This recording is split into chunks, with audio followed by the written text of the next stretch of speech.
কর্মীরা রাজপথে ছিল। সংগ্রামী বন্ধুরা, আজকে আমি বলতে চাই যে দেশনেত্রী বেগম খালেদা জিয়া তিনি জীবন মৃত্যুর সন্ধি করেও এদেশের মানুষের সাথে কোনোদিনও বেইমানি করেন নাই। তাকে বিভিন্ন প্রলোভন, বিভিন্ন রকমের চাপ, বিভিন্ন রকম তাকে হুমকি দেওয়ার পরেও এদেশের মানুষের পক্ষে দেখেছেন, এদেশের মানুষের সাথে তিনি কখনো বেইমানি করেন নাই। আমরা দেখেছি তার জানাজায় উপস্থিতি, কোটি মানুষের উপস্থিতিতে তিনি শেষ বিদায় নিয়েছেন।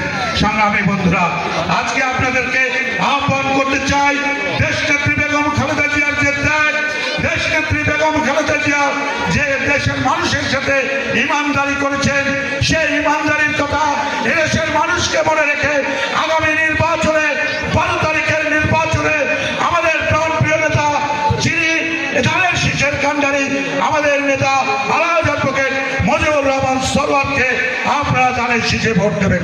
সংগ্রামী বন্ধুরা, আমাদের প্রিয় নেতা, তিনি যার হাত ধরে বরিশালে বিভাগ বাস্তবায়ন হয়েছে, যার হাত ধরে বরিশালের সকল উন্নয়ন কর্মসূচি এসেছে, আমরা বলতে চাই সেই নেতা আজকে ধানের শীষের কাণ্ডারি।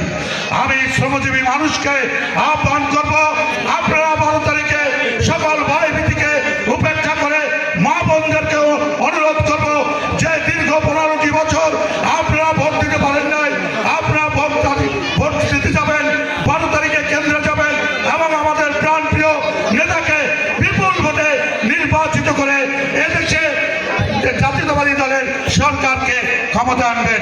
সংগ্রামী বন্ধুরা, আমি একটা ছোট্ট একটা চুটকি দিয়ে আমি আমার বক্তব্য শেষ করব।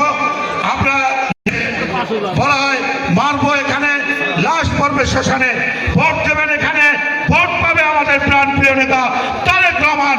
এই ভোটের মাধ্যমে তিনি এদেশের প্রধানমন্ত্রী হবেন। আহ্বান জানিয়ে আমি আমার বক্তব্য এখানে শেষ করছি। আল্লাহ হাফেজ। বাংলাদেশ জিন্দাবাদ। দেশনেত্রী বেগম খালেদা জিয়া অমর হোক। আমাদের প্রিয় নেতা শহীদ রাষ্ট্রপতি জিয়াউর রহমান অমর হোক। আগামী দিনে আমাদের নেতা তারেক রহমানের নেতৃত্বে আমরা বাংলাদেশের সরকার গঠন করব। আল্লাহ হাফেজ।